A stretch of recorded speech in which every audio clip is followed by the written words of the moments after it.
ہو اس کو جو اپنے نامہ اعمال میں استغفار کثرت سے پائے. توبہ کہتے ہیں نا مبارک ہو، خوشخبری ہو اس شخص کے لیے جس کے صحیفہ یعنی نامہ اعمال میں کثرت سے استغفار موجود ہو. انسان چونکہ ہر دم غلطی کرتا رہتا ہے تو اس کو توبہ کرنی ہوتی ہے، اور توبہ کے لیے جو ایک فارمل طریقہ ہے وہ کیا ہے؟ استغفار کرنے کا، یعنی باقاعدہ بخشش مانگی جائے. ٹھیک ہے نا، اللہ سے بخشش مانگنا. تو جو شخص کثرت سے بخشش مانگتا ہے obviously اسی کے نامہ اعمال میں بہت زیادہ استغفار ملے گی. تو اگر آپ امیجن کریں کہ آپ کے ایک دن کے جو سارے اعمال ہیں یا ان کی جو کہانی ہے صبح سے شام تک کی، تو ہم سب دیکھیں کہ ہمارے نامہ اعمال میں ہمارے ایک دن کی ڈائری میں کتنی بار استغفار شامل ہوئی، ہم نے کتنی بار استغفار کیا. یعنی لفظ استغفر اللہ یا اللہم اغفر لی یا رب اغفر لی یا اللہ مجھے معاف کر دے کتنی بار کہا، کیونکہ جتنی بار کہیں گے اتنی بار ہی لکھا جائے گا. یعنی جتنی بار معافی مانگیں گے استغفار کریں گے وہی موجود پائیں گے. اور اس کے برعکس دیگر باتیں کتنی ہیں کہ کیا کیا چیز ہے اس میں. اصل بات یہ ہے کہ ہم فالتو باتوں کے اتنے عادی ہو چکے ہیں کہ جو کرنے کی بات ہے اس کے لیے وقت کم رہ جاتا ہے، کیونکہ وقت تو اتنا ہی ہے نا.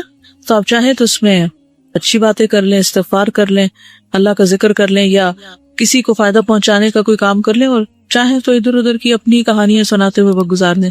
کیونکہ بولنا تو ہم نے ہے ہی، وہ تو ہماری فطرت میں کہ ہم نے بولنا ہے، اور صبح سویرے بولنا شروع کر دیتے. ذکر کا جو وقت ہے جس وقت ساری کائنات یا زمین آسمان کی ہر چیز ایک طرح سے ذکر میں مصروف ہوتی ہے، چڑیا پرندے ہر چیز چہچہا رہی ہوتی ہے، اور دراصل کیا کر رہے ہوتے ہیں؟ اللہ کی تسبیح ہی کر رہے ہوتے ہیں. تو ہم تو اس وقت بھی باز نہیں آتے باتیں کرنے سے، فالتو باتیں. تو باقی دن تو پھر ہے ہی باتوں کا. تو ہم سب کو اپنا محاسبہ کرنے کی ضرورت ہے، اور اپنے لیے ایک سوال لکھ کے رکھ سکتے ہیں کہ میں نے آج کتنی بار استغفار کی. نبی صلی اللہ علیہ وسلم کتنی بار کیا کرتے تھے؟ جی 70 سے 100 بار کیا کرتے تھے، اور وہ اللہ کے رسول تھے، اور ان کے اگلے پچھلے گناہ سب معاف کر دیے گئے تھے. اور ہمارا طرز عمل کیا ہے؟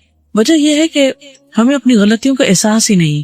کہ جب احساس ہوتا ہے، ایک تڑپ آتی ہے، ایک پریشانی ہوتی ہے، تو پھر ہی انسان اس کے ازالے کی کوشش کرتا ہے نا. مثلا اگر کسی کے جسم میں کوئی بیماری ہو، جیسے کینسر ہوتا ہے، اور اس کو پتہ ہی نہ ہو کہ وہ بیمار ہے، تو کیا وہ علاج کرائے گا؟ نہیں کرے گا. حتیٰ کہ وہ مرض اس کے لیے کیا بن جاتا ہے؟ جان لیوا بن جاتا ہے. کیونکہ ہمیں غلطی کا اعتراف کر کے اس کی اصلاح کرنے کی بجائے کس چیز کی عادت ہے؟ اپنے آپ کو جسٹیفائی کرنے کی، کہ جو ہم سوچ رہے ہیں، جو ہم کر رہے ہیں وہ بالکل ٹھیک ہے. ہر چیز کی کوئی نہ کوئی تعویل کر لیتے ہیں. تو جب غلطیوں کی تعویل کرتے چلے جائیں گے تو پھر نتیجہ کیا نکلے گا؟ پھر توبہ کی توفیق نہیں ہوگی، توبہ کے لیے شعوری کوشش نہیں ہوگی، اور جب وہ کوشش نہیں ہوگی تو استغفار کہاں سے کریں گے، اور پھر وہ کریں گے نہیں تو نامہ اعمال میں کہاں سے آئے گا، اور اگر نہیں آتا تو پھر وہ مبارک کس کے لیے اور خوشخبری کس کے لیے. تو ہر چیز دوسرے کے ساتھ ریلیٹڈ ہے نا، ایک عمل دوسرے عمل کے ساتھ ایک چین ہوتی ہے پوری. تو جو بخشش مانگتا ہے اور ندامت کے آنسو گرتے ہیں اس کے، اور وہ کہتا ہے کہ اللہ تو مجھے معاف کر دے، تو اس کے لیے اللہ کا پھر وعدہ ہے کہ اللہ اسے معاف کرے گا. حدیث میں آتا ہے رسول اللہ صلی اللہ علیہ وسلم نے فرمایا، شیطان نے اپنے رب عز و جل سے کہا، مجھے تیری عزت اور جلال کی قسم، میں تیرے بندوں کو اس وقت تک گمراہ کرتا رہوں گا جب تک ان کے جسم میں روح رہے گی. یعنی جب تک مر نہیں جاتا بندہ، روح نکل نہیں جاتی، اس وقت تک ابلیس اپنا کام نہیں چھوڑتا، کہتا میں کرتا رہوں گا گمراہ. اور اللہ عز و جل نے فرمایا، مجھے اپنی عزت اور جلال کی قسم، جب تک وہ مجھ سے معافی مانگتے رہیں گے میں انہیں معاف کرتا رہوں گا. لیکن دیکھیے، ہم تھوڑی سی ہمیں تکلیف ہو جاتی ہے، سر دردی ہو جاتا ہے یا بخار ہو جاتا ہے، تو کیا اس میں ہماری ہمت توفیق باقی رہتی ہے کہ ہم پھر بھی استغفار کرتے رہیں یا دعا مانگیں یا کوئی ذکر کریں؟ عموماً کیا ہوتا ہے جب ایسی کیفیت ہوتی تو ہم سب کچھ بھول جاتے ہیں. لوگوں سے بات کرنا، کچھ پڑھنا، کوئی کام کرنا، ہر چیز ایک بوجھ لگتا ہے، کچھ بھی نہیں کرنا چاہتے. پھر بخاری کی روایت میں آتا ہے، اے عائشہ، مجھے تمہارے بارے میں اس طرح کی خبریں ملی ہیں، اگر تم واقعی اس معاملے میں پاک و صاف ہو تو اللہ تمہاری پاکی بیان کر دے گا، لیکن اگر تم نے کسی گناہ کا ارادہ کیا تھا تو اللہ کی مغفرت چاہو، استغفار کرو، اس کے حضور توبہ کرو. کیونکہ بندہ جب اعتراف کر لیتا ہے اور پھر اللہ کی بارگاہ میں استغفار کرتا ہے تو اللہ اس کی توبہ قبول کر لیتا ہے. دیکھیے، جب بھی کسی پر کوئی الزام لگتا ہے تو دو میں سے ایک صورتیں ہوتی ہیں. ایک یہ کہ وہ شخص مجرم نہیں ہوتا، اس نے جرم نہیں کیا ہوتا، اور دوسرا یہ کہ اس نے یا کیا ہوتا ہے یا اس کا ارادہ کیا ہوتا ہے. دو میں سے ایک ہی چیز ہے. تو اگر کوئی شخص اس پہ کوئی الزام لگا اور اس نے غلط کام کیا ہی نہیں تو اس کو بالکل اطمینان رکھنا چاہیے کہ میں اس معاملے میں بالکل سچا ہوں اور کسی کی باتوں پر مجھے اوفینڈ نہیں ہونا، مجھے بھڑکنا نہیں. اور مجھے چیخنا چلانا نہیں اور بدتمیزی کا طوفان برپا نہیں کرنا. اللہ کو پتا ہے میں نے غلط کام نہیں کیا اور حمایت کے لیے اللہ کافی ہے. اور دوسرا یہ کہ انسان جب گلٹی کانشیس ہو، اس کو پتا ہو کہ اس نے نیت کی تھی، ارادہ کیا تھا اور کچھ نہ کچھ اس راہ پہ چل پڑا تھا یا پھر کر گزرا تھا، تو پھر اس صورت میں بھی صفائی دینے کی اور اپنے آپ کو سچا ثابت کرنے کے لیے جھوٹ بولنے کی ضرورت نہیں. اور اگر کوئی ایسا کرے گا تو اس کے لیے معافی کا کوئی دروازہ نہیں پھر، کیونکہ وہ ایک تو غلط کر چکا اور دوسرا اس پہ جھوٹ بول رہا ہے اور جھوٹ بول کر ایک اور گناہ کر رہا ہے اور پھر اس جھوٹ کو چھپانے کے لیے شاید ایک اور جھوٹ بولنا پڑے. اس طرح وہ گناہوں کی دلدل میں پھنستا چلا جائے گا. تو کبھی بھی کوئی ایسی بات ہو تو سب سے پہلے تو اپنے آپ کا حساب لیں، محاسبہ کریں. یہ جو میں نے کیا ہے، یہ جو کہا ہے، اس میں اصل حقیقت کیا ہے؟ کیونکہ یہ اللہ جانتا تھا یا بندے کو خود پتا ہوتا ہے کہ وہ کہاں کھڑا ہے. تو ان دونوں صورتوں میں کتنی بہترین نبی صلی اللہ علیہ وسلم نے راہ دکھائی ہے اور اس میں انسان کے لیے اطمینان ہی اطمینان ہے. پھر یہ ہے کہ معافی کی امید بھی رکھنی چاہیے، کیونکہ شیطان انسان کے اندر بار بار یہ وسوسہ ڈالتا ہے کہ اللہ تمہیں نہیں معاف کرے گا. اس وسوسے سے بچنا چاہیے، کیونکہ اللہ کا وعدہ ہے وہ معاف کرے گا، تو وہ کیوں نہیں کرے گا؟ وہ ظالم نہیں ہے. رسول اللہ صلی اللہ علیہ وسلم نے فرمایا، اللہ تعالیٰ فرماتا ہے، اے ابن آدم، جب تک تو مجھے پکارے گا اور مجھ سے پر امید رہے گا، ہوپ فل رہے گا، میں تجھے بخشتا رہوں گا جو بھی گناہ ہوں گے اور کوئی پرواہ نہ کروں گا کہ کون سے گناہ ہیں. اے ابن آدم، اگر تیرے گناہ آسمان کی بلندیوں تک پہنچ جائے تو پھر تو مجھ سے بخشش طلب کرے تو میں پرواہ کیے بغیر تجھے بخش دوں گا. ولا ابالی، مجھے پرواہ ہی نہیں، کیونکہ ہمارا کوئی گناہ اللہ تعالیٰ کو نقصان نہیں دیتا. بندے عام طور پر جب بندوں کو معاف نہیں کرتے تو کیوں نہیں کرتے؟ کیونکہ بندے بندوں سے ہرٹ ہو جاتے ہیں یا بندوں کو بندے نقصان پہنچا جاتے ہیں تو وہ معاف نہیں کر پاتے. ہمارا کوئی گناہ اللہ تعالیٰ کو اس طریقے پر ہرٹ نہیں کرتا اور نہ اس کا کوئی نقصان ہوتا.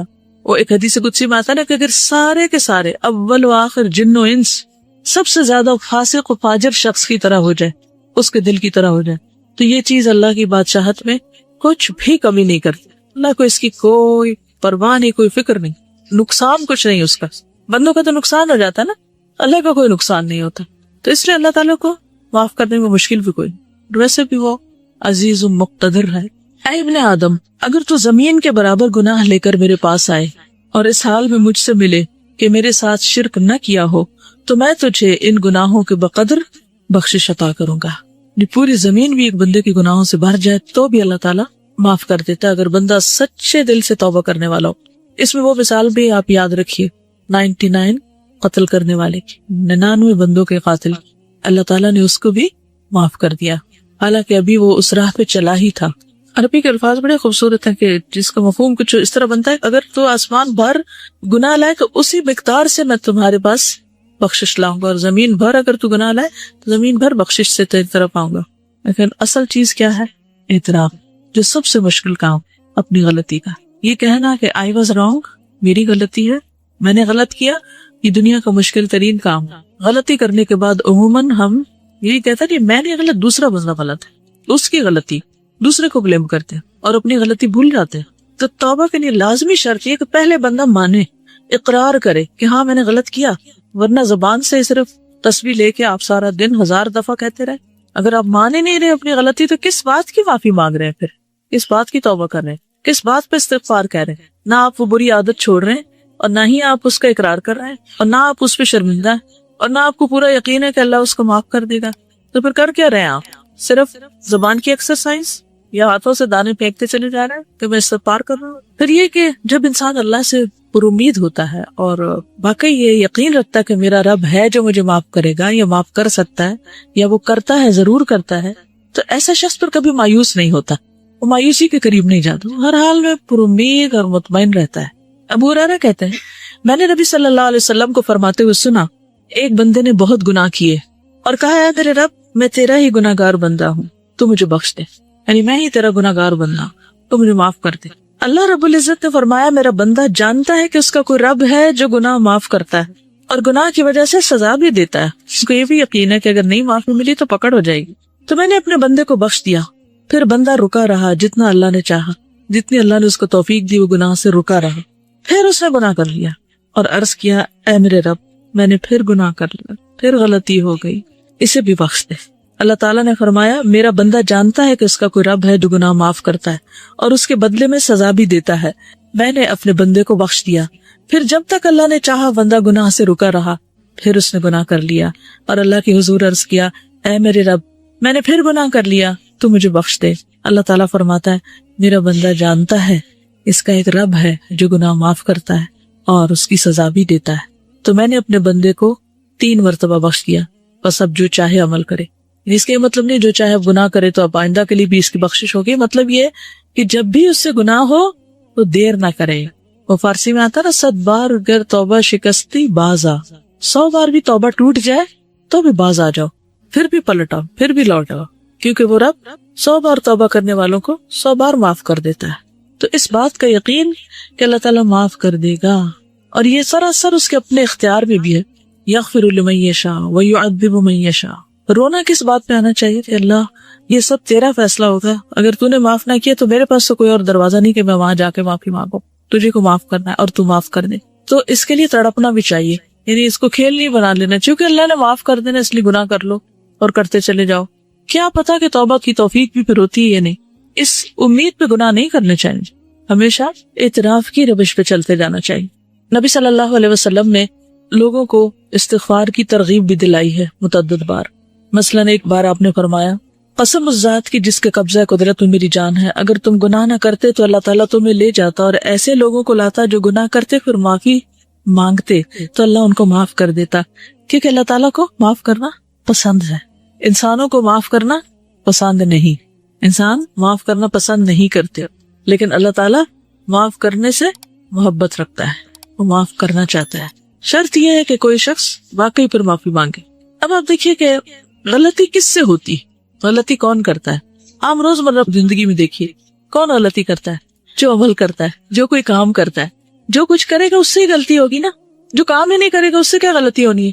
ایسا برتن کس سے ٹوٹتا ہے، جو برتن استعمال کرتا ہے، اور جس نے صرف سجا کے رکھے ہوئے الماری میں اسے تو نہیں ٹوٹیں گے، اس کے تو بچے رہیں گے. اسی طرح باقی غلطیوں پر بھی آپ نظر ڈالیے. انسانوں کے حق میں بھی ہم سے غلطیاں کب ہوتی ہیں، جب ہم ان سے تعلق رکھتے ہیں تو پھر ہم سے غلطیاں ہو جاتی ہیں. اور اگر ہم تعلق ہی نہ رکھے کسی سے، مثلا ایک شخص جس وقت سڑک پر جا رہا ہو اس سے ہماری کوئی ناراضگی ہے، ہم نے اس کو کوئی نقصان کیا یا اس کو کوئی دل دکھایا؟ نہیں. کیوں؟ کوئی تعلق ہی نہیں ہمارا اس سے. لیکن اپنی بہن سے پوچھئے، اپنی امی سے پوچھئے، اپنے بھائی سے پوچھئے، اپنے ہسبینڈ سے پوچھئے، اپنے بچوں سے پوچھئے، وہ کیا کہیں گے؟ ان کے پاس ہوں گے آپ کے لیے شکایتیں آپ کے خلاف، یا آپ سے کبھی نہ کبھی ہرٹ ہوئے ہوں گے. کیوں؟ کیا وجہ؟ کیونکہ ان سے تعلق ہے آپ کا. تو اللہ تعالیٰ کو کیسے بندے پسند ہے؟ وہ جو کسی سے تعلق نہ رکھے اور سب سے کٹ کے ایک طرف بیٹھ جائے اور کوئی غلطی نہ کرے، نہ کسی کو ہرٹ کرے، نہ کسی سے کوئی معاملہ کرے، وہ پسند. کون لوگ زیادہ بہتر ہے؟ جو لوگوں سے ملتے جلتے رہیں اور ان کی طرف سے پہنچنے والی تکلیفوں پر درگزر کریں، وہ زیادہ بہتر ہے بنسبت اس کے کہ نہ وہ کسی سے بات کرے نہ کسی کو ہرٹ کرے. تو جب آپ کسی سے معاملہ کریں گے تو ایک دوسرے کی کوئی بات بری بھی لگ جائے گی. اچھا، انسانی نفس بڑا عجیب ہے، بعض اوقات بلا وجہ کسی کی بات بری لگ جاتی ہے اور بعض اوقات کسی کی بڑی بڑی بات کی پرواہ نہیں ہوتی ہے نا ایسے. تو پھر تو ہم نے اپنے آپ کو بھی نہیں سمجھا، ہم خود بھی کسی ایک چیز پر نہیں، ہم تو اپنے لیے بھی معمہ ہیں تو دوسروں کے لیے تو ہے ہی ہے. تو اس لیے کبھی کوئی ہمارے بارے میں مس انڈرسٹینڈ کر جائے تو اس کو ایشو نہ بنائے، ٹھیک ہے؟ تو ایزی رہیں گے. ہین لین سہل قریب. تو ایزی رہنے میں آسانی یہ ہے کہ پھر انسان نہ دوسروں پہ بوجھ ہوتا ہے اور نہ دوسرے اس پہ بوجھ ہوتے ہیں. کسی کو ٹکر لگ جائے، کسی کی کچھ خرابی ہو جائے تو سوری کر لیں، بات ختم، اور چلتے چلے جائیں، آگے بڑھتے جائیں. ورنہ اس کے علاوہ کوئی چارہ نہیں اور کوئی طریقہ نہیں کہ آپ زندگی میں پروگرس کر سکیں. آگے بڑھنے کے لیے معاف کرنا ہی پڑے گا، بھولنا ہی پڑے گا. دوسروں کی غلطیاں ایسی چیز نہیں ہوتی کہ جن کو آپ یاد رکھیں، ٹھیک ہے نا؟ یہ یاد رکھنے کی چیزیں نہیں ہیں، لیکن عموماً ہم یاد رکھنے والی چیزیں تو بھول جاتے ہیں، ان میں تو ہمارا حافظہ خراب ہے. اور جو یاد نہیں رکھنا چاہیے وہ ہم بھولتے نہیں، کیونکہ ہم بھولنے دیتے نہیں، ان کی گرہ باندھ کے رکھتے. تو اگر آپ کو بہت ہی شوق ہے کچھ یاد رکھنے کا تو کوئی اچھی چیزیں یاد رکھ لیں، تو خود بھی خوش رہیں گے، دوسروں کو بھی خوش رکھیں گے. اسی لیے ہمیں کچھ دھرم کی چیزیں یاد ہی نہیں رہتی کیونکہ ہمارا دماغ کس میں الجھا رہتا ہے. ویسے کتاب آپ کے آگے رکھی ہوئی ہے، صبح ٹیسٹ بھی ہے اور کو سبق یاد نہیں ہو رہا، کیا وجہ ہے؟ پوچھا کرے رک کر، کیا مسئلہ کیا، کیوں ایسا ہو رہا ہمارے ساتھ؟ تو کوئی نہ کوئی الجھن ہوگی آپ کے دماغ میں جو اتنی آپ کو الجھائے ہوگی کہ آپ کی نظریں بھی الفاظ پہ نہیں ٹک رہی ہوں گی. تو کرنا کیا چاہیے ایسے میں جب آپ کو کوئی چیز اتنا زیادہ ڈسٹرب کر دے؟ پھر ہوتے جانا چاہیے. کیا کریں گے؟ اس شخص کو جس نے 99 قتل کیے تھے اسے کیا سجیسٹ کیا تھا؟ جگہ تبدیل کر لو. جی نیک لوگوں کی بستی میں چلے جاؤ تو ہم کیا کر سکتے ہیں، اثر نہیں پڑی جا رہی نا بات، تو آپ اس وقت بند کر دیں کتاب، اٹھ کے کچھ اور کرنے چلے جائیں، 5 منٹ لے لیں، 10 لے لیں، کچھ اور کام کر لیں، اتنے میں خوب دماغ خالی سوچ بھی لے گا اور جو کچھ اس میں آ رہا ہے اس الجھاؤ کا کوئی سلجھاؤ ہو بھی جائے گا، اور پھر واپس پلٹ آئیں، پھر آ کے فریش کام شروع کر دیں۔ یہ اس وقت کوئی ایسا کام لے لیں کہ جس میں بہت زیادہ آپ کو ذہنی یکسوئی نہ چاہیے، تھوڑے سے اٹھ جائیں وہاں سے، اس جگہ کو چھوڑ دیں۔ غصے کا بھی علاج کیا ہے؟ جگہ چھوڑ دیں، پوزیشن بدل لیں بیسیکلی۔ تو ان چیزوں کا بھی علاج یہی ہے کہ آپ ہٹ جائیں وہاں سے۔ پھر اللہ سبحانہ وتعالیٰ قرآن پاک میں فرماتے ہیں افلا یتوبون الی اللہ ویستغفرونہ، کیا وہ اللہ سے توبہ نہیں کریں گے، استغفار نہیں کریں گے؟ واللہ غفور الرحیم، اور اللہ غفور الرحیم ہے۔ نبی صلی اللہ علیہ وسلم کو حکم دیا گیا واستغفر اللہ ان اللہ کان غفور الرحیم، اور اللہ سے بخشش طلب کیجیے، اللہ تعالیٰ یقیناً بہت بخشنے والا، رحم فرمانے والا ہے۔ سب لوگوں کو حکم دیا گیا توبوا الی اللہ جمیعا، اور وان استغفروا ربکم ثم توبوا الیہ۔ سورۃ ہود میں ہود علیہ السلام نے اپنی قوم کو کہا تھا کہ اپنے پروردگار سے معافی مانگو اور اس کے حضور توبہ کرو۔ پھر نوح علیہ السلام نے بھی کہا فقلت استغفروا ربکم انہ کان غفارا یرسل السماء علیکم مدرارا۔ ہود علیہ السلام نے کہا وَيَا قَوْمِ اسْتَغْفِرُوا رَبَّكُمْ ثُمَّ تُوبُوا إِلَيْهِ۔ شعیب علیہ السلام نے کہا وَاسْتَغْفِرُوا رَبَّكُمْ ثُمَّ تُوبُوا إِلَيْهِ۔ نبی صلی اللہ علیہ وسلم نے اپنی قوم کو استغفار سکھائی، نے اپنے لوگوں کو۔ نبی صلی اللہ علیہ وسلم کے پاس جب کوئی آ کے یہ کہتا ہے یا رسول اللہ صلی اللہ علیہ وسلم جب میں اپنے پروردگار سے دعا کروں تو کیا کہا کروں، تو آپ نے فرمایا کہو اللہم اغفر لی وارحمنی واہدنی وارزقنی، اے اللہ مجھے معاف کر دے، مجھ پر رحم فرما، مجھے ہدایت دے، مجھے رزق دے۔ اس کے بعد آپ نے انگوٹھے کو نکال کر باقی 4 انگلیوں کو بند کر کے فرمایا یہ 4 چیزیں دنیا اور آخرت دونوں کی جامع ہیں، یعنی جس کو یہ 4 چیزیں مل گئی اس کو دنیا آخرت سب کچھ مل گیا۔ 2 سجدوں کے بیچ میں ہم یہ دعا پڑھتے ہیں، ٹھیک ہے، تو تھوڑا شعوری طور پر پڑھنے کی کوشش کریں کیونکہ اس میں دنیا اور آخرت کی بھلائیاں ہیں اس دعا میں۔ اور ویسے بھی دعا کرتے وقت اگر انسان استغفار کرتا ہے تو ایک طرح سے پہلے اس کے گناہ دھل جاتے ہیں، پھر اس کے بعد اللہ کا قرب مانگتا ہے، اللہ کی محبت مانگتا ہے، باقی چیزیں مانگتا ہے۔ تو یہ ایسے ہی ہے کہ جیسے انسان پہلے نہائے دھوئے پھر خوشبو لگائے، ٹھیک ہے۔ نبی صلی اللہ علیہ وسلم اسلام قبول کرنے والے کو سب سے پہلے استغفار سکھاتے تھے، یہ صحیح مسلم کی روایت ہے۔ کان رسول اللہ صلی اللہ علیہ وسلم یعلم من اسلم یقول اللہم اغفر لی وارحمنی واہدنی وارزقنی، ٹھیک۔ جب کوئی مسلمان ہوتا تو آپ اس کو یہ کلمات سکھاتے کہ یہ مانگو۔ پھر ایمان والوں کی صفت بھی یہی ہے وبالاسحار هم یستغفرون والمستغفرین بالاسحار، سورۃ آل عمران میں آتا ہے۔ خاص طور پر عورتوں کو استغفار کا حکم دیا گیا، حدیث یاد ہے کسی کو؟ اور کیوں دیا گیا؟ صحیح مسلم کی روایت ہے رسول اللہ صلی اللہ علیہ وسلم نے فرمایا اے عورتوں کے گروہ صدقہ کرتی رہا کرو اور کثرت سے استغفار کرتی رہا کرو، یعنی ہم خواتین کو اور بھی زیادہ استغفار کی ضرورت ہے، کیونکہ میں نے دوزخ والوں میں زیادہ تر عورتوں کو دیکھا ہے۔ ان عورتوں میں سے ایک عقل مند عورت نے عرض کیا کہ ہماری کثرت سے دوزخ میں جانے کی وجہ کیا ہے؟ ان سے سوال کیا، آپ نے فرمایا تم لعنت کثرت سے کرتی، یعنی لان تان، دوسروں کو بلیم کرنا، دوسروں کو برا بلا کہنا، اور اپنے خاوند کی ناشکری کرتی ہے۔ ناشکری بھی نا ایک عادت ہوتی ہے، کسی حال پہ راضی نہ ہونا، کسی کا احسان نہ ماننا۔ پھر اسی طرح یہ ہے کہ ہمیں صرف اپنے لیے نہیں دوسروں کے لیے بھی استغفار کرنی چاہیے، وہ بھی ہم نماز میں کرتے ہیں، اسے بھی تھوڑا سا شعور کے ساتھ کیجیے۔ کیا کہتے ہیں ربنا اغفر لی ولوالدی وللمؤمنین یوم یقوم الحساب، ٹھیک۔ خصوصاً جب کوئی فوت ہو جائے تو اس کی بخشش کی دعا کرنی چاہیے۔ نجاشی جب فوت ہو گیا تھا تو نبی صلی اللہ علیہ وسلم نے صحابہ سے کہا تھا کہ استغفروا لاخیکم، اپنے بھائی کے لیے استغفار کرو، یعنی اس کی مغفرت کی دعا کرو۔ حسن بصری کہتے ہیں کثرت سے استغفار کرو، اپنے گھروں میں، اپنے دسترخوانوں پر، اپنے راستوں میں، بازاروں میں، مجلسوں میں، جہاں بھی تم ہو، تمہیں نہیں معلوم کہ کہاں بخشش نازل ہو جائے، کہاں اللہ تعالیٰ بخش دے۔ کیونکہ حدیث ہے نا توبہ، یعنی خوشخبری کس کے لیے؟ لمن وجد فی صحیفتی استغفارا کثیرا، جس کے صحیفے میں، جس کے اعمال نامے میں کثرت سے استغفار۔ تو پھر ہر موقع پہ، ہر مجلس میں، ہر جگہ انسان کرتا رہے، اور پھر برائی کرتے ہی ساتھ ہی کر لے، لیکن صرف برائی کرتے ہی نہیں، نیکی کے بعد بھی، نیکی کا کام کر کے بھی۔ کیوں؟ وہ کیوں؟ جیسے نماز کے بعد ہم سلام پھیرتے ہیں نا، تو سب سے پہلے کیا کرتے؟ اللہ اکبر، استغفر اللہ۔ واہ، کیوں؟ آپ نماز کے اندر بھی غلطیاں ہوتی ہیں، نماز کا حق ہی ادا نہیں کرتے، اور شابش نیک کام کرتے ہوئے ہو سکتا نیت میں کوئی خرابی ہوگی، اور تکبر سے بھی بچتا ہے انسان کہ ہم اس کا حق ادا نہیں کر پائے، اللہ تو معاف کر دے، ہمیں جو کرنا چاہیے وہ ہم نے نہیں کیا۔ اس سے ایروگنس نہیں آئی کہ ہم نے بہت کچھ کر لیا، جو کرنا چاہیے تھا وہ کر نہیں پائے۔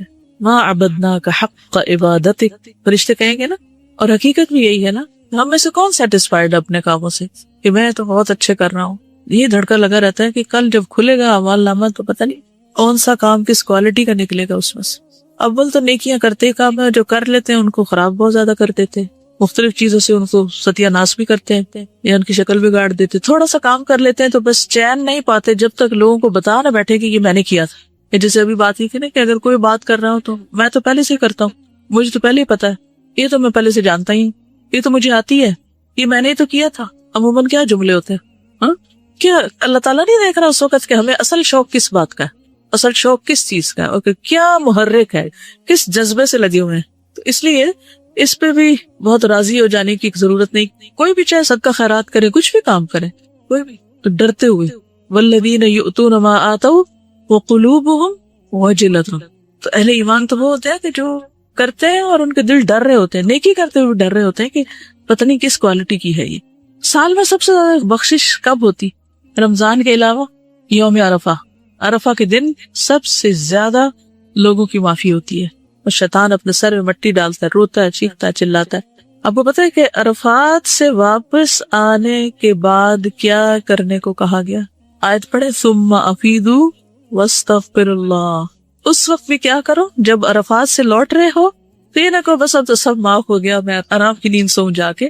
پھر بھی واپسی پہ ذکر کیا ہونا چاہیے؟ اس وقت بھی کیا کہتے رہو، کیونکہ یہ بہت بڑی مشکل ہے کہ نیکی کرتے ہی ساتھ ہی شیطان اندر آ جاتا ہے اور وہ انسان کو نا بلا دیتا ہے، تم نے تو کارنامہ کر لیا، تم نے تو بہت بڑا تیر مارا، اور پھر اتنی کہانیاں سناتے ہیں، یوں ہم نے عرفات میں کیا، ایسے ہم نے کیا، ایسے۔ ثم افیدوا من حیث افاض الناس واستغفر اللہ ان اللہ غفور رحیم۔ اگر کوئی بھی نیک عمل کر کے یہ احساس باقی رہے تو پھر تکبر کا سوال ہی نہ ہے کہ انسان نیکیوں پہ کوئی اپنے آپ کو بڑی چیز سمجھنے لگے۔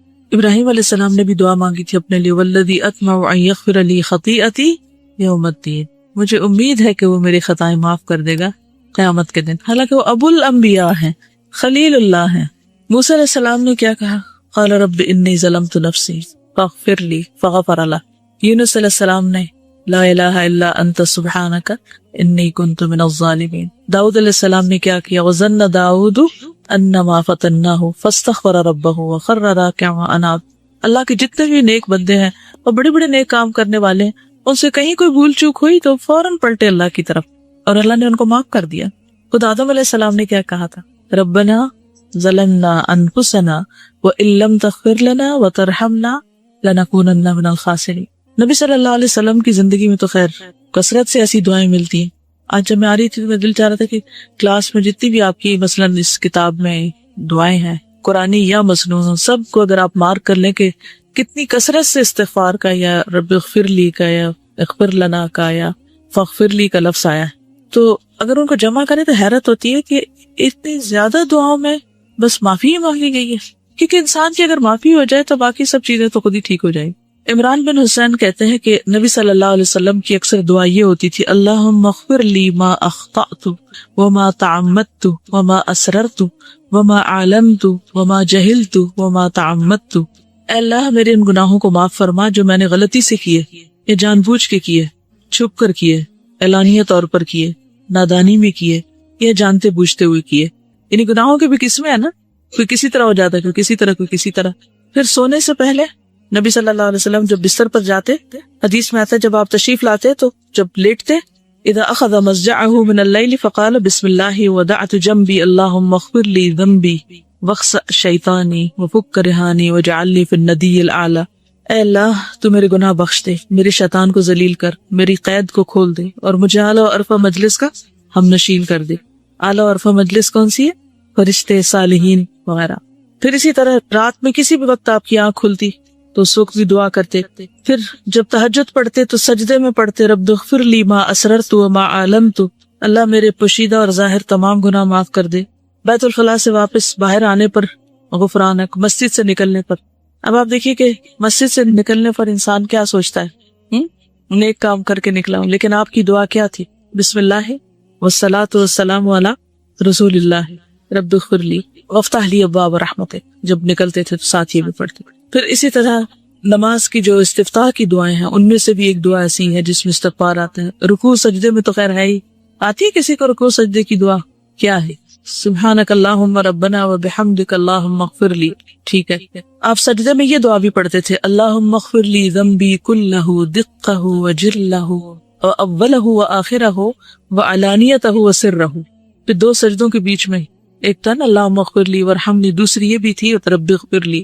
یعنی وہ پڑھنے کے بعد اگر آپ یہ بھی ایڈ کرنا چاہیں تو کر سکتے ہیں. کیونکہ اس دفعہ رمضان میں جب کافی دیر بیٹھے رہتے تھے تو میں سوچتی کہ اچھا 3 دفعہ شاید یہ دعا پڑھ لیں، 5 دفعہ پڑھ لیں، اس کے علاوہ کیا ہوگا، یعنی اور کیا ہوگا جو یہاں پڑھا جا سکتا ہے. تو نبی صلی اللہ علیہ وسلم کثرت سے رب اغفر لی پڑھتے تھے. پھر اسی طرح تشہد میں پھر سلام پھیرنے کے بعد بھی حضرت علی کہتے ہیں کہ رسول اللہ صلی اللہ علیہ وسلم جب نماز سے سلام پھیرتے تو فرماتے اللہم اغفر لی ما قدمت وما اخرت وما اسررت وما اعلنت وما اسرفت وما انت اعلم به منی انت المقدم وانت المؤخر لا الہ الا انت. پھر اسی طرح دن میں چلتے پھرتے کثرت سے آپ استغفار کرتے تھے، 70 سے 100 بار استغفار کرتے. ایک مجلس میں صحابہ کہتے ہیں ہم گنتے تھے تو آپ یعنی 70 بار استغفار کر لیتے ایک مجلس میں. اگر 70 دفعہ استغفار کریں تو باقی باتیں کتنی ہوں گی، اور ہماری مجلس میں کتنی دفعہ استغفار ہوتا ہے. آخر میں بھی کر لیں تو بڑی خوش قسمتی کی یاد رہے کہ اختتام مجلس ہی کی دعا پڑھ لیں. مجلس سے آپ کیا مراد لیتے، جیسے یہ درس کلاس ہے یا کچھ اور؟ مثلاً کون سی مجلس؟ کوئی بھی گیدرنگ، فرینڈس کی گیدرنگ، فیملی گیدرنگ، شادی کے موقع پر، پارٹی میں، گھر میں، اپنے روم میں، ٹیلی فون پہ، ہاں کوئی بھی گروپ ورک جب کر رہے ہوتے ہیں. اصل میں ہم کہتے کہ ہم سنت کے بڑے پیروکار ہیں، لیکن حقیقت میں روح نہیں پائی ہم نے کہ ہمارے اندر بھی وہ کچھ چیزیں آ جائیں. پھر ہم یہ کہتے ہیں نہیں وہ تو نبی صلی اللہ علیہ وسلم کے لیے خاص تھی. ٹھیک ہے، آپ سے بڑھ کر کسی نے کوئی بڑا کام نہیں کیا، لیکن آپ کے لیے کیا صورت اتری اذا جاء نصر اللہ والفتح ورأیت الناس يدخلون فی دین اللہ افواجا فسبح بحمد ربک واستغفرہ انہ کان توابا. اس کے بعد آپ نے خاص طور پر اور کثرت سے استغفار شروع کر دی. اتنی بڑی اچیومنٹ کے بعد، مشن مکمل ہو گیا اس کے بعد تو ٹھیک ہے وہ اگر 100 بار کرتے تھے یا 70 بار تو ہمیں کم از کم کتنی بار کر لینی چاہیے، یا ہمیں ضرورت نہیں. اصل بات یہ کہ اگر ہمارا شعور زندہ ہونا کہ جب ہم کوئی بات کر رہے ہوتے ہیں، کوئی کام کر رہے ہوتے ہیں، تو اس کے بیچ میں ہی ہمیں اگر احساس ہونے لگے کہ کچھ ٹھیک نہیں ہوا، تو آپ دیکھیں کہ یہ جو ڈپریشن کے فٹس پڑتے ہیں نا، اور یہ دل گھبرانے کے اور یہ پریشانی کے اور کہ وہ لو ہو رہا ہے سب، تو وہ شروع ہونے ہی لگے تو پکڑ لے اپنے آپ کو. اب لیٹ نہ جایا کرے اس کے آگے کہ ہاں چڑھائی کر دو مجھ پر بے بسی یا اداسی کا فٹ یا غم کا یا غصے کا یا کسی چیز کا، اسے کنٹرول نہ کرنے دیا کرے اپنے آپ کو. اسی وقت ہوشیار ہو جایا کرے، اور ہوشیاری کے لیے کیا جگہ تبدیل کر دے، ہٹ جائے وہاں سے، اور پھر اس کے بعد فوراً استغفار شروع کر دی، تسبیح شروع کر دی، کوئی اچھا کام شروع کر دیا. اور پھر آپ دیکھیں گے کہ وہ جو آیا تھا نا شیطان اپنی فوجوں کے ساتھ، تو آپ نے اس کو ہرا دیا، ناکام کر کے واپس بھیج دیا. آپ کو پتا ہے نا جب کوئی شخص دین کی طرف آتا ہے تو پھر شیطان اکیلا نہیں، وہ جب ہار جاتا ہے نا، تھک جاتا ہے، صفر فوجیں لے کے آ جاتا ہے. آپ نے دیکھا ہوگا جو بچے قرآن حفظ کر رہے ہوتے ہیں ان کو کتنی مشکل ہوتی ہے بیچ میں، اگر آپ میں سے کچھ لوگوں نے کیا ہو، کیونکہ ان کے اوپر زیادہ اٹیک ہوتا ہے، زیادہ اگریسو ہو جاتے ہیں بعض اوقات کہ اس کو تو میں کسی طرح پکڑوں، اس کو تو اغوا کروں. تو اگر کسی کے دروازے پر فوج کھڑی ہوئی اغوا کرنے کے لیے اس کو، تو وہ کیا کرے گا؟ کسی سے مدد لے گا، چھپے گا، بچے گا؟ ہاں مشکل یہ نا کہ نظر نہیں آتی نا یہ فوجیں، لوگ تو ہمیں نظر آ جاتے ہیں تو ہم فوراً دفاع کے لیے کچھ سوچتے ہیں. شیطانی فوجیں نظر نہیں آتی اس لیے سوچتے بھی نہیں. پھر تو وہ چیزیں محسوس ہوتی ہیں انسان کو، تو اپنے محسوسات پہ نظر رکھا کریں. وہ جو عام طور پر ایک کویسچن لکھا ہوتا ہے نا مختلف سوشل میڈیا وغیرہ کے اوپر کہ واٹس آن یور مائنڈ، کہ کیا سوچ رہے ہو تم اس وقت، تو یہاں لکھ دو، پوری دنیا میں نشر کرو کہ کیا سوچ رہے ہیں. اور آپ پھر دیکھیں کہ لوگ کیا کیا لکھتے ہیں نا، کہ کیا سوچ رہے ہیں، ان کے ذہن میں کیا ہے.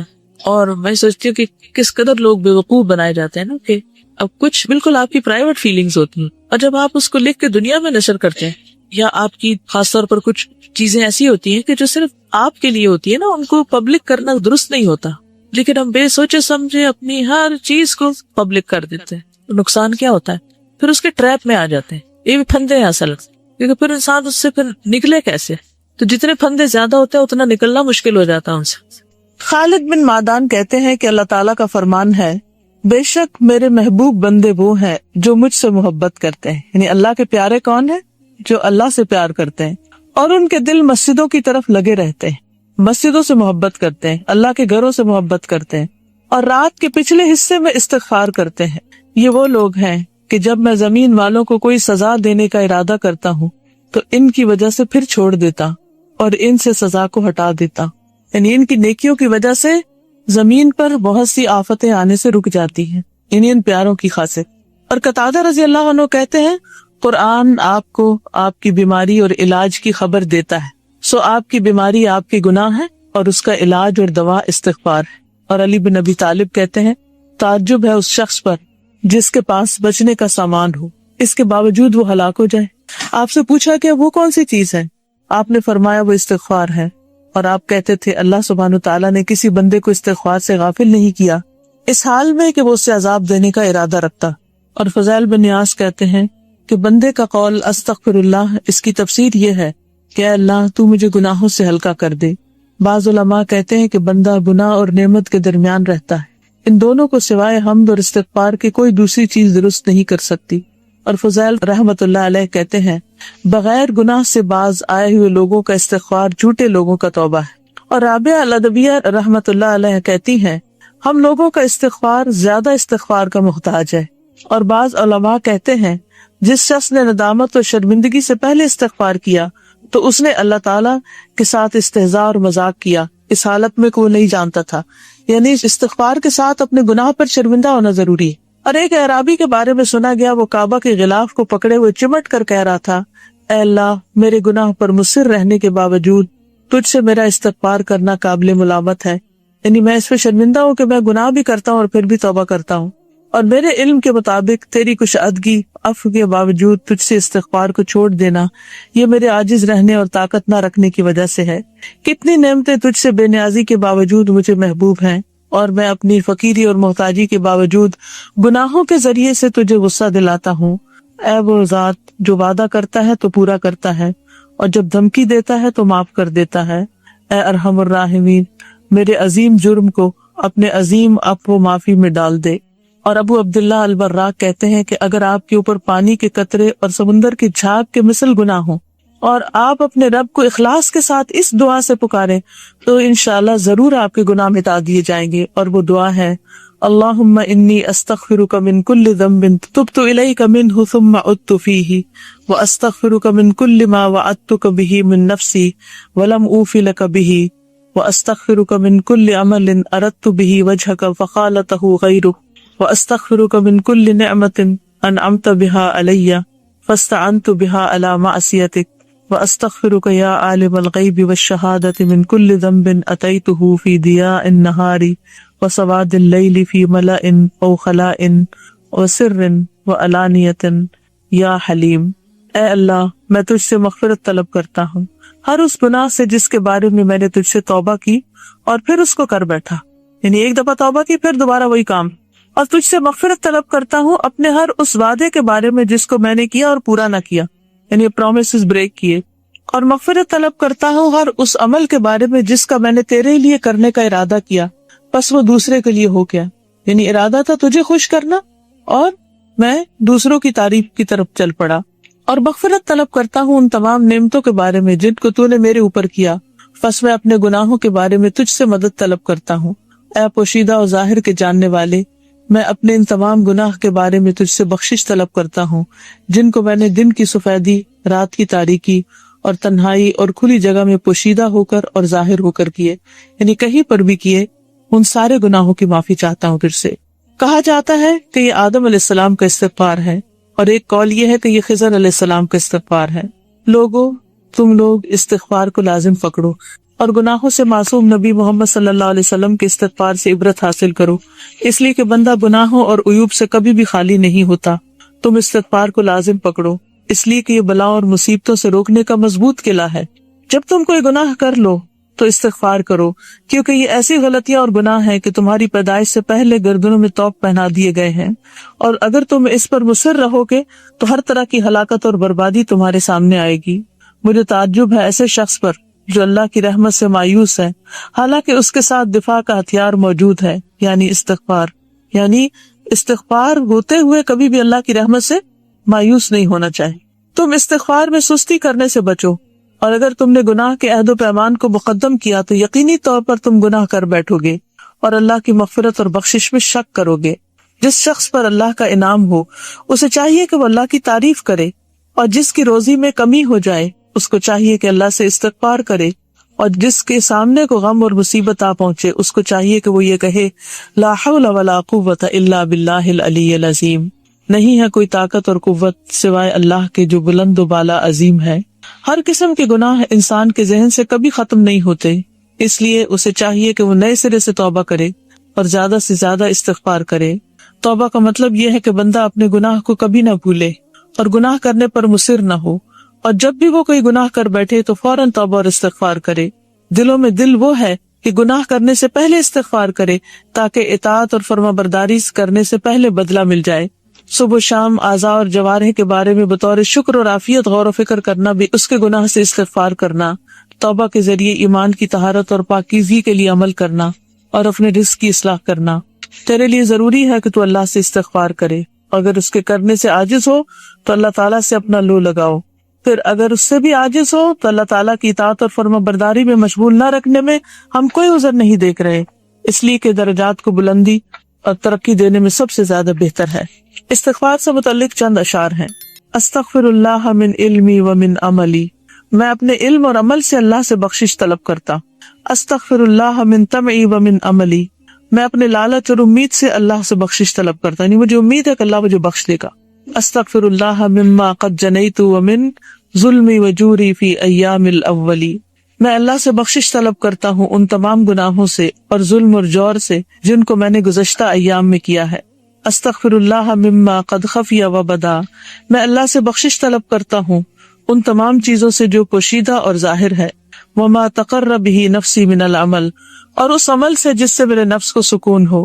استغفر اللہ من حسدی و من نقصی، میں اپنے حسد اور برائی سے اللہ سے بخشش طلب کرتا ہوں۔ کبھی ہم نے ایسے بخشش مانگی کہ آج تک میں نے کسی سے جو کوئی حسد کیا اللہ اسے مجھے معاف کر دے؟ کبھی خیال ہی نہیں آیا کہ یہ بھی کوئی گناہ ہے۔ ومن غروری ومن حولی ومن حیلی، اپنے غرور اور گھمنڈ اور طاقت اور ہیلا اور بہانہ سے۔ استغفر اللہ من حسی ومن نفسی، میں اللہ سے اپنے حصے ظاہری سے ادراک کی ہوئی چیز اپنے نفس سے بخشش طلب کرتا ہوں، یعنی جن چیزوں کو میں دیکھتا ہوں اور جن چیزوں کو نہیں۔ استغفر اللہ من سری ومن عللی، میں اپنے پوشیدہ اور ظاہری گناہ سے اللہ سے بخشش طلب کرتا ہوں۔ استغفر اللہ من شرک علی خفیہ، میں اللہ سے اپنے چھپے ہوئے شرک سے بخشش طلب کرتا ہوں۔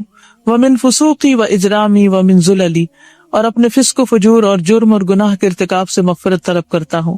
استغفر اللہ من وہوی و وسوستی، میں اپنے وہم اور وسوسے سے اللہ کی بخشش طلب کرتا ہوں، یعنی یہ جو وسوسوں کا آنا ہے یہ انسان کو بھٹکانے کا ذریعہ بنتا ہے، اور بعض اوقات انسان اللہ کے بارے میں برے گمان کرنے لگتا ہے تو اس پر بھی اللہ سے توبہ کر لینی چاہیے۔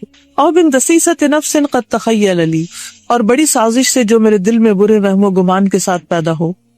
استغفر اللہ من کفر بنعمت منہ، میں اللہ سے کفران نعمت کی بخشش طلب کرتا ہوں۔ للخیر والفضل والانعام سہل لی، جس کو اللہ نے بھلائی اور فضل اور انعام کے ساتھ میرے لیے آسان کر دیا۔ استغفار کی دعا۔ اے اللہ، میں اپنے ان تمام گناہوں سے تجھ سے بخشش طلب کرتا ہوں جن سے میں نے توبہ کی پھر اسے کر بیٹھا، اور تجھ سے بخشش طلب کرتا ہوں اپنے اس وعدے کے بارے میں جو میں نے تجھ سے کیا اور اس کی خلاف ورزی کی، اور بخشش طلب کرتا ہوں اس کے بارے میں جسے میں نے تیرے لیے کرنے کا ارادہ کیا لیکن میں نے تیرے سوا کسی کے لیے آمیزش کر بھی، اور بخشش طلب کرتا ہوں ان تمام نعمتوں کے بارے میں جن کو تو نے مجھے عطا کیا بس گناہ کر کے میں بیکاری ہو گیا، اور میں بخشش طلب کرتا ہوں اس ذات سے جو زندہ اور قائم اور دائم اور غائب اور ظاہر کا جاننے والا ہے اور رحمان اور رحیم ہے، ان تمام گناہوں اور معصیت کے بارے میں جن کا میں نے ارتکاب کیا اور ہر وہ گناہ جن کا اللہ کے علم نے احاطہ کیا ہوا ہے۔ استغفار سے متعلق کچھ اور اشعار ہیں۔ استغفر اللہ اہل العفو انزل لی، میں اللہ سے بخشش طلب کرتا ہوں جو غلطیوں کو معاف کرنے والا ہے۔ ربا رحیما مفید الخیر من ازلی، وہ رب جو ازل سے بھلائی کا فیضان کرنے والا اور رحم کرنے والا ہے۔ استغفر اللہ من ایذاء الخلائق من الانس والجن والاملاک والصغل، میں اللہ کی مخلوق کی اظہار ازانی سے بخشش طلب کرتا ہوں، چاہے وہ انسان ہو یا جنات یا کوئی ملکیت یا چھوٹے جسم والا جانور۔ استغفر اللہ من اتیان الشبہات، میں شک و شبہ کے آنے یا کھانے رزق میں، اول حرام یا اول مکروہ فی الاکل، مکروہ اور حرام سے اللہ کی بخشش طلب کرتا ہوں۔ استغفر اللہ من اظہار الحکم، میں اللہ سے اپنی حکمت اور عقل مندی کے غالب کرنے سے مغفرت طلب کرتا ہوں، یعنی اللہ کی بات کے سامنے اپنی بات بڑی کر کے بیان کرنا والقلب منی غدا بالقبح ذا شتلی، جبکہ میرا دل برائی اور گناہ کی وجہ سے بوجھل اور سخت ہو گیا ہے. استغفر اللہ من بعد ومن بدع ومن بلاء ومن بغی ومن بخل، میں اللہ کی رحمت سے دوری اور ناتجربہ کاری اور مصیبت اور ظلم اور زیادتی اور بخیلی سے اللہ کی بخشش طلب کرتا ہوں. استغفر اللہ من بسط ومن بطری، میں مغرور ہونے اور حق کے انکار کرنے سے اللہ کی بخشش طلب کرتا ہوں. قد بدل علی بحور الخیر بالوشلی، کیونکہ یہ دونوں میرے لیے خیر و بھلائی کے سمندر کو پانی کے قطرے میں تبدیل کرنے والے ہیں. یعنی گناہ جو ہیں وہ انسان کی نعمتوں کو چھوٹا کر دیتے ہیں، جیسے سمندر کو قطرہ بنا دیتے ہیں. استغفار کے خزانے اس کتاب میں، یہاں اگر آپ نشان رکھ لیں نا تو صبح تہجد کے وقت اس ایریے کو کھول کے آپ یہاں سے استغفار کی دعائیں پڑھ سکتے ہیں. اور یہ تو آپ پہلے بھی پڑھ چکے ہیں. اللہم اغفر لی ما قدمت وما اخرت وما اسررت وما اعلنت وما اسرفت وما انت عالم به منی انت المقدم وانت المؤخر لا الہ الا انت بسمک ربی فاغفر لی ذنبی. اے اللہ میرے پہلے اور بعد والے پوشیدہ اور ظاہر اور حد سے تجاوز کیے ہوئے گناہوں کو معاف فرما، جنہیں تو مجھ سے زیادہ جانتا ہے. تو ہی پہلے ہے اور تو ہی بعد میں ہے، تیرے سوا کوئی دوسرا معبود برحق نہیں. اے میرے رب تو میرے گناہ بخش دے. اللہم اغفر لی ذنبی کلہ دقہ وجلہ واولہ وآخرہ وعلانیتہ وسرہ ابوء بنعمتک علی وہذا ما جنیت علی نفسی یا عظیم اغفر لی فانہ لا یغفر الذنوب العظیمۃ الا الرب العظیم. اے اللہ میرے تمام گناہ معاف کر دے، چھوٹے بڑے، پہلے پچھلے، ظاہر اور پوشیدہ، اور تیری نعمت کا میں اعتراف کرتا ہوں اور وہ جو میں نے اپنے نفس کے لیے گناہ کیا. اے اللہ تو مجھے بخش دے، بس نہیں ہے کوئی ان بڑے گناہوں کو بخشنے والا مگر تو رب عظیم. یہ جو چھوٹے دلوں والے ہوتے ہیں، چھوٹی ذہنیت والے ہوتے ہیں، وہ معاف نہیں کرتے. جن کے دل بڑے ہوتے ہیں درگزر کرتے ہیں، معاف کر دیتے ہیں. اور اللہ سے بڑا تو کوئی ہے ہی نہیں، اس لیے اللہ سبحانہ وتعالیٰ سارے گناہوں کو معاف کر دیتا ہے. اور وہ اونٹنی والا قصہ تو سب کو یاد ہے نا، یہ حدیث تو سب نے سن رکھی ہے کہ جب صحرا میں کوئی شخص اپنی اونٹی پہ سامان لے کے جاتا ہے اور وہاں آرام کرنے لگتا ہے تو اتنے میں اونٹنی کہیں غائب ہو جاتی ہے، اور پھر اس کو یہ ڈر ہوتا ہے کہ اپنا کھانا نہ پینا ہے نہ سواری ہے تو میں اس جنگل میں مر ہی جاؤں گا. تو اچانک اس کی اونٹنی سامنے آ جاتی ہے اور وہ خوشی کے مارے چلا اٹھتا ہے کہ یا اللہ تو میرا بندہ اور میں تیرا رب.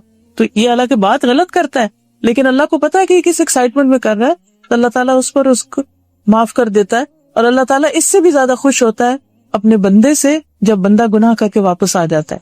صبح کا بھولا نہ شام کو گھر آ جائے تو اس کو بھولا نہیں کہتے. اللہم انی استغفرک من کل ذنب تبت الیک منہ ثم عدت فیہ. اے اللہ میں تجھ سے بخشش طلب کرتا ہوں ان تمام گناہوں سے جن کی میں نے تجھ سے توبہ کی پھر ان کو کر بیٹھا. واستغفرک من کل ما وعدتک بہ من نفسی ثم لم اوف بہ. اور بخشش طلب کرتا ہوں ہر اس وعدے کے بارے میں جس کو میں نے تجھ سے کیا اور پھر پورا نہ کر سکا. واستغفرک من کل عمل اردت بہ وجہک فخالطہ غیرک. اور بخشش طلب کرتا ہوں تمام اعمال کے بارے میں جن کو میں نے تیرے لیے کرنے کا ارادہ کیا اور وہ تیرے علاوہ دوسروں کے لیے آمیزش ہو گئے، یعنی نیت خراب ہو گئی. واستغفرک من کل نعمت انعمت بہا علی فاستعنت بہا علی معصیتک. اور میں تجھ سے ان تمام نعمتوں کے بارے میں جن کو تو نے مجھے عطا کیا اپنے گناہ کی وجہ سے تجھ سے مدد مانگتا ہوں اور بخشش طلب کرتا ہوں. واستغفرک یا عالم الغیب والشہادۃ من کل ذنب اتیتہ فی ضیاء النہار وسواد اللیل فی ملأ او خلاء وسر وعلانیۃ یا حلیم. اے چھپے اور کھلے کے جاننے والے بردبار، میں اپنے ہر اس گناہ سے تجھ سے بخشش طلب کرتا ہوں جسے میں نے دن کی روشنی اور رات کی تاریکی میں، تنہائی میں، کھلے میدان میں، چھپ کر کے اور ظاہر کر کے کیے ہیں. اللہم انت ربی لا الہ الا انت خلقتنی وانا عبدک وانا علی عہدک ووعدک ما استطعت اعوذ بک من شر ما صنعت ابوء لک بنعمتک علی ابوء علی بذنبی فاغفر لی فانہ لا یغفر الذنوب الا انت. اے اللہ تو میرا پالنے والا ہے، کوئی معبود برحق نہیں مگر تو ہی. تو نے مجھے پیدا کیا اور میں تیرا بندہ ہوں، اور میں تیرے عہد اور وعدے پر اپنی طاقت کے مطابق قائم ہوں، اور میں اپنے ان تمام برے کاموں سے پناہ مانگتا ہوں جو میں نے کیے ہیں، اور میں تیری نعمت کا اقرار کرتا ہوں اور اپنے گناہوں کا اقرار کرتا ہوں. بس تو مجھے بخش دے، اس لیے کہ تیرے سوا کوئی دوسرا گناہوں کو بخشنے والا نہیں. استغفر اللہ العظیم الذی لا الہ الا هو الحی القیوم لا تأخذہ سنۃ ولا نوم فاتوب الیہ. میں اللہ عظیم سے بخشش طلب کرتا ہوں جس کے سوا کوئی معبود برحق نہیں، وہ زندہ رہنے اور سب کو تھامنے والا ہے، جسے نہ اونگ آئے اور نہ نیند. میں اسی سے توبہ کرتا ہوں۔ اللہم مغفرتک اوسع من ذنوبی ورحمتک ارجع عندی من عملی، اے اللہ تیری مغفرت میرے گناہوں سے کہیں زیادہ وسیع ہے اور تیری رحمت میرے نزدیک میرے عمل سے کہیں زیادہ امید والی ہے۔ گناہوں کو مٹانے والے اعمال۔ نمبر 1، اذان سنتے وقت اللہ کا ذکر کرنا۔ اب یہ سارے کام وہ ہیں جس سے گناہ مٹتے ہیں۔ ہم نے پیچھے پڑھا نا کہ کچھ باتیں زبان سے ہم استغفار کی کرتے ہیں اور کچھ عمل ایسے کرتے ہیں جس سے گناہ معاف ہوتے ہیں۔ اذان سنتے وقت اللہ کا ذکر کرنا۔ سیدنا سعید ابن ابی وقاص رسول اللہ صلی اللہ علیہ وسلم سے بیان کرتے ہیں کہ آپ نے فرمایا، جو شخص مؤذن کے کلمات سن کر کہے اشہد ان لا الہ الا اللہ وحدہ لا شریک لہ وان محمدا عبدہ ورسولہ رضیت باللہ ربا وبالاسلام دینا وبمحمد رسولا، میں گواہی دیتا ہوں کہ اللہ کے سوا کوئی معبود حقیقی نہیں، وہ اکیلا ہے اور اس کا کوئی شریک نہیں، اور یہ کہ محمد صلی اللہ علیہ وسلم اس کے بندے اور رسول ہیں، میں راضی ہو گیا اللہ کے رب ہونے پر اور محمد صلی اللہ علیہ وسلم کے رسول تسلیم کرنے پر اور اسلام کو دین اختیار کرنے پر، تو اس کے گناہ بخش دیے جاتے ہیں۔ ایک تو ہم یہ دعا پڑھتے ہیں نا، اللہم رب هذه الدعوة التامة والصلاة القائمة آت محمد الوسیلۃ والفضیلۃ وبعثہ مقاما محمودا الذی وعدتہ، اور ایک یہ دعا پڑھنی چاہیے، یاد رہے کہ اشہد ان لا الہ الا اللہ وحدہ لا شریک لہ وان محمدا عبدہ ورسولہ رضیت باللہ ربا وبالاسلام دینا وبمحمد رسولا۔ نمبر 2، وضو۔ سیدنا عثمان بن عفان بیان کرتے ہیں کہ رسول اللہ صلی اللہ علیہ وسلم نے فرمایا، من توضأ فاحسن الوضوء خرجت خطاياه من جسده حتى تخرج من تحت اظافره، جو شخص وضو کرے اور اچھے طریقے سے وضو کرے تو اس کے گناہ اس کے جسم سے نکل جاتے ہیں، یہاں تک کہ اس کے ناخنوں کے نیچے سے بھی خارج ہو جاتے ہیں۔ نماز۔ سیدنا ابو ہریرہ بیان کرتے ہیں کہ انہوں نے رسول اللہ صلی اللہ علیہ وسلم کو فرماتے ہوئے سنا، بتاؤ اگر تم میں سے کسی کے دروازے پر نہر بہ رہی ہو اور اس میں وہ روزانہ 5 مرتبہ غسل کرے تو کیا اس کے جسم پر کچھ میل کچیل باقی رہ جائے گا؟ صحابہ نے عرض کیا کہ کچھ میل کچیل باقی نہ رہے گا۔ آپ نے فرمایا 5 نمازوں کی مثال اسی طرح ہے کہ اللہ ان کے ساتھ گناہوں کو مٹا دیتا ہے، روز کے روز انسان کی صفائی دھلائی ہوتی رہتی۔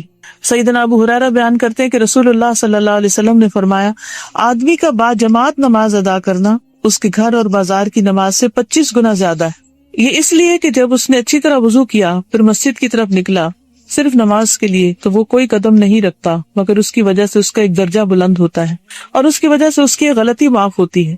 پھر جب نماز پڑھتا ہے تو فرشتے اس کے لیے مغفرت کی دعا کرتے رہتے ہیں جب تک کہ وہ اپنے جائے نماز پر رہتا ہے اور بے وضو نہیں ہوتا۔ فرشتے کہتے ہیں، اے اللہ اس پر رحمت فرما، اے اللہ اس پر مہربانی کر، اور وہ برابر نماز ہی میں رہتا ہے جب تک کہ وہ نماز کا انتظار کرتا رہتا ہے۔ یعنی اذان ہوتے ہی نیت کر لینی چاہیے کہ بس اب نماز پڑھنی۔ سیدنا ابو ہریرہ بیان کرتے کہ رسول اللہ صلی اللہ علیہ وسلم فرماتے تھے، الصلوات الخمس والجمعۃ الی الجمعۃ ورمضان الی رمضان مکفرات لما بینہن اذا اجتنب الکبائر، 5 نمازیں اور جمعہ سے آئندہ جمعہ تک اور رمضان سے آئندہ رمضان تک ان کے درمیان کے لیے کفارہ ہیں جب تک کہ گناہ کبیرہ کا ارتکاب نہ کیا جائے۔ تہجد اور استغفار۔ سیدنا حذیفہ بیان کرتے کہ رسول اللہ صلی اللہ علیہ وسلم نے فرمایا، میرا رب العالمین ہر رات دنیا سے قریب آسمان پر اترتا ہے، جب تہائی رات کا آخری حصہ باقی رہتا ہے تو کہتا ہے، کون ہے جو مجھے پکارے اور میں اس کی پکار قبول کر لوں؟ کون ہے جو مجھ سے سوال کرے اور میں اسے دوں؟ کون ہے جو مجھ سے مغفرت طلب کرے اور میں اسے بخش دوں؟ کتنا خوبصورت وقت ہے، کتنا خوبصورت منظر کہ انسان اس وقت اٹھے جب اللہ تعالیٰ بندے کو خود پکارا کہ آؤ گا تجھے بخش دوں۔ تو سب سے بہترین وقت ہے استغفار کا وہ، اور جنت میں جانے والوں کی خوبی یہ کہ اس وقت اپنے گناہوں کی معافی مانگتے ہیں۔ صدقہ۔